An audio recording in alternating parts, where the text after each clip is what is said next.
Hi friends, ఇది గుంటూరు డొంక రోడ్లోని రెండవ లైన్లో ఉండే కోదండరామస్వామి వెంకటేశ్వర స్వామి దేవాలయం అనమాట. ఈ కోదండరామస్వామి దేవాలయం అంటారు. ఇందులో చూడండి, రాముడి వారి విగ్రహం చాలా అందంగా ఉంది, చాలా అద్భుతంగా ఉంది.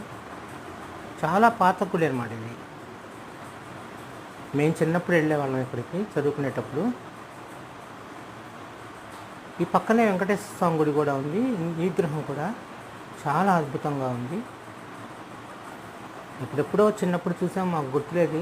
అటే వెళ్తుంటాం రోజు, కానీ ఎందుకో అలవాటు తప్పిపోయింది. ఇవాళ శ్రీరామనవమి కాబట్టి వెళ్దాం అనిపించింది. అటు వెళ్తుంటే ఆగి గుళ్ళోకి వెళ్ళాం అనమాట. చాలా అందంగా ఉంది ఫ్రెండ్స్. మీరు గుంటూరులో ఉన్న వాళ్ళైతే ఈ డొంక రోడ్లో రెండో లైన్ గుడిని దర్శించండి ఫ్రెండ్స్. వీడియో నచ్చితే లైక్ చేయండి, షేర్ చేయండి, సబ్స్క్రైబ్ చేయండి. Thank you very much.